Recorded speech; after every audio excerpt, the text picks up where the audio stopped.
ಸೋಪಾನ 8 ಶ್ರೀ ಮೋಕ್ಷ ಕಲ್ಯಾಣ ಸಂಪುಟ ಮಹಾವೀರ ಮಹಾದರ್ಶನ ಕಾವ್ಯರಚನೆ ಮಹಾಕವಿ ಡಾಕ್ಟರ್ ಲತಾ ರಾಜಶೇಖರ್. ವ್ಯಾಖ್ಯಾನ ವಿದ್ಯಾವಾಚಸ್ಪತಿ ಡಾಕ್ಟರ್ ಮೋಹನ್ ಕುಮಾರ ಶಾಸ್ತ್ರಿ. ಸೋಪಾನ 8.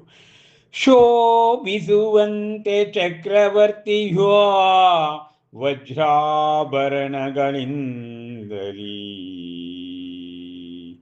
ಸಂಚರಿಸಬೇಕಿರುವಂತೆ ಸೂರ್ಯನು ಲೋಕದುಳುವಿಗೆ ಅಗತ್ಯವಾಗಿತ್ತು ಭಗವಾನ್ ಮಹಾವೀರನ ವಿಹಾರವು ತೀರ್ಥ ಪ್ರವರ್ತನೆಗೆ ಪ್ರಾಪ್ತವಾಯ್ತವಗೆ ಲೋಕ ಕಲ್ಯಾಣಕರ ವಿಹಾರವು ಫಲಿಸಲಾ ಭವ್ಯ ಜನರ ಪೂರ್ವ ಪುಣ್ಯ ಫಲವೋ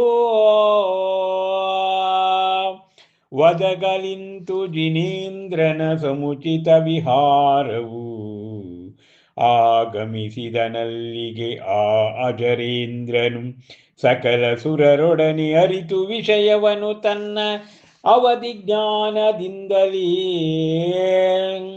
ಅಂತೆಯೇ ಅವನು ಅರ್ಚಿಸಿ ಸ್ವಾಮಿಯನು ಮಂದಾರ ಪುಷ್ಪಗಳಿಂದ ಭಕ್ತಿಯಲಿ ಇಂತೆಂದನು ತನ್ನ ನುಡಿಗಾಣಿಕೆಯ ನರಸಿ ವಿನಯ ತಟ್ಟೆಯಲಿ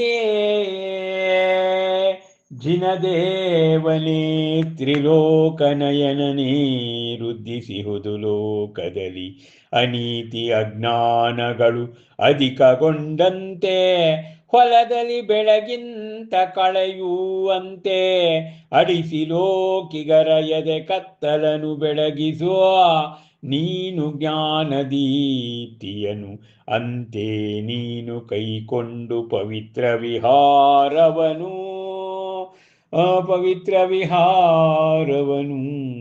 ವರ್ಷಿಸಿ ನಿನ್ನ ದಿವ್ಯೋಪದೇಶವನು ತಣಿಸು ಎಲ್ಲರ ಆಪೇಕ್ಷೆಯನು.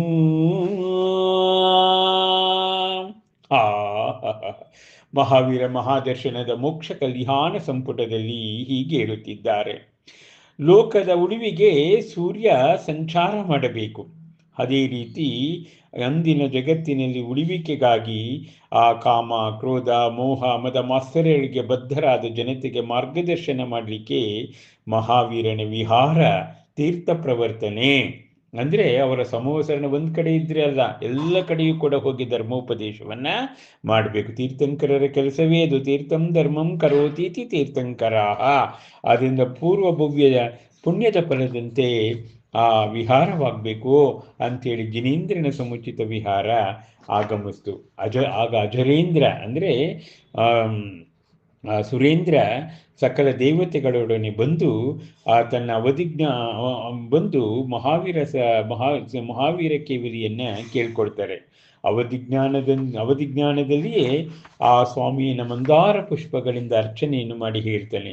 ಜಿನದೇವ ತ್ರಿಲೋಕನಯನೆ, 3 ಲೋಕಕ್ಕೂ ಕಣ್ಣಾಗಿರ್ತಕ್ಕಂಥ ಜಿನದೇವ, ಲೋಕದಲ್ಲಿ ಅನೀತಿ ಅಜ್ಞಾನಗಳು ಜಾಸ್ತಿ ಆಗೋಗಿದೆ.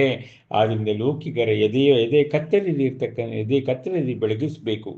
ನೀನು ಜ್ಞಾನದೀಪಿ, ಚತುರ್ಮುಖಗಳಲ್ಲಿ ಜ್ಞಾನವನ್ನ ನೀಡ್ತಕ್ಕಂಥವನು. ಆದ್ದರಿಂದ ತಾವು ಪವಿತ್ರ ವಿಹಾರವನ್ನು ಕೈಗೊಳ್ಳಬೇಕು.